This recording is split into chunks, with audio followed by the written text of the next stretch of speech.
د شپې تهجد کول د فتنو نه د بچ کېدو لار ده.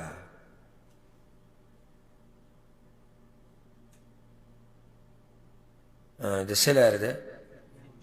د فتنو نه د بچ کېدو لار ده. حدیث کی راځي د ام سلمه رضی الله عنها روایت ته امام بخاري راوړی. واستيقظ رسول الله صلى الله عليه وسلم ليلة فزعا. یو شپه پیغمبر صلی الله علیه وسلم د خوب نه راپاڅېدو ډېر ګبراو و. پیغمبر صلی الله علیه وسلم راپاڅېدو څه و؟ ګبراو، ډېر ګبراو. او دی وی سبحان الله ماذا انزل الله من الخزائن وماذا انزل من الفتن.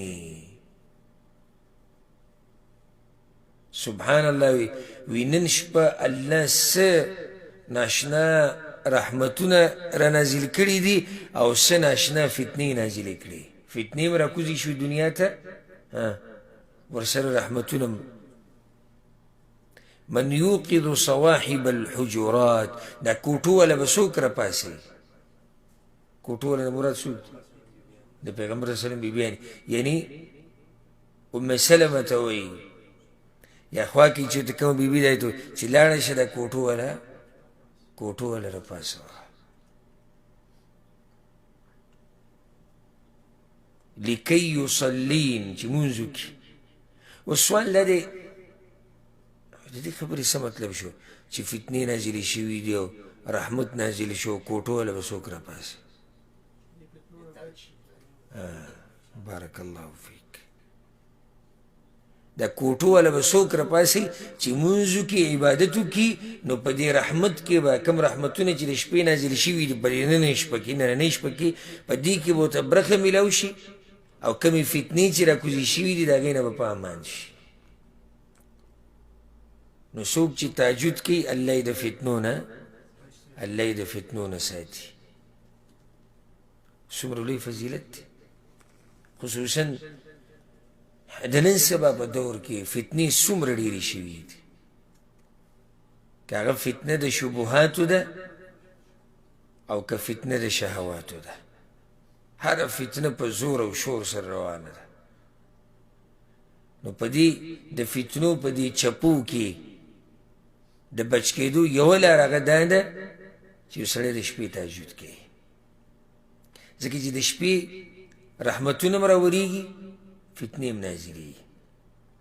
او ته تهجد وکړي او دا ووایې په دې دعا کې چې یا الله نن شپه چې کوم رحمتونه راورېږي نو ماله پکې لویه برخه راکړه، او یا الله نن شپه چې کومې فتنې دنیا ته راکوزې شوي یا ځمکې ته راکوزې شوي، یا الله زما نه یې لرې ساته او ما ته یې لرې ساته. نو په څومره لویه کامیابۍ باندې کامیاب شو. څو فضیلته شو؟ لس. یو لسم فضیلت والا، یو لسم فضیلت دا دی چې کوم سړی د شپې تهجد کوي رب العالمین د ده تذکره د ملایکو په مخ کې کوي. څه فضیلت دی؟ کم سړی چې د شپې تهجد کوي الله یې تذکره ملایکو په مخ کې کوي. اسې معمولي غټ سړی په دنیا کې چې ستا نوم ووایي ته څومره خوشحاله، او که دینداره شخصیت یو ته دینداره ستا سره محبت او ستا نوم ووایي ته څومره خوشحاله.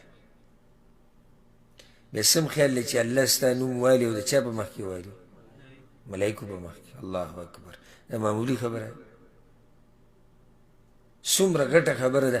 عرش والا ستا نوم وایي. ابوالعز ما په دې باندې خبره کړې وه، تاسو ته به یاد دی، تفصیلي بحث ما په دې کړی و چې څه عجیبه خلک دی هغه چې الله د هغوی نومونه وایي په اسمانونو کې.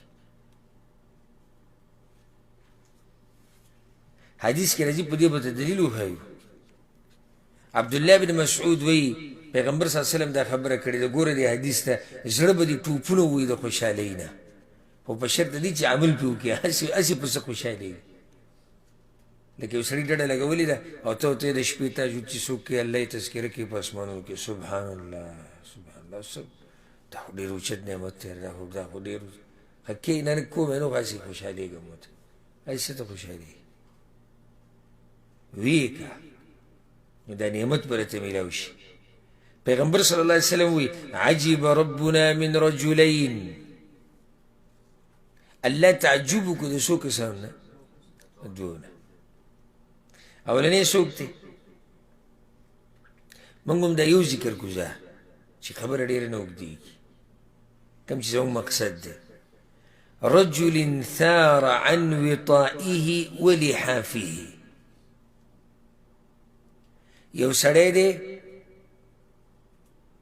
الله چې ورته وکتو تعجب یې وکړو یو پکې هغه دی چې د خپلې طلایي نه او د خپلې بسترې نه راپاڅېدلی دی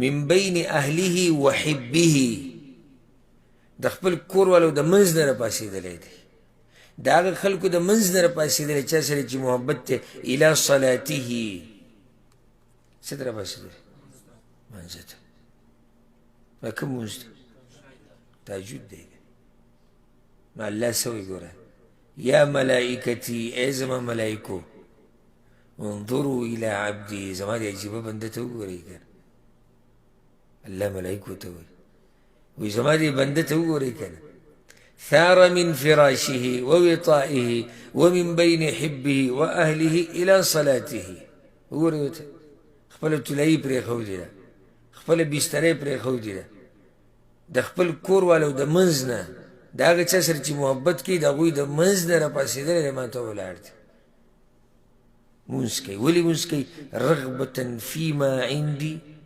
وشفقة مما عندي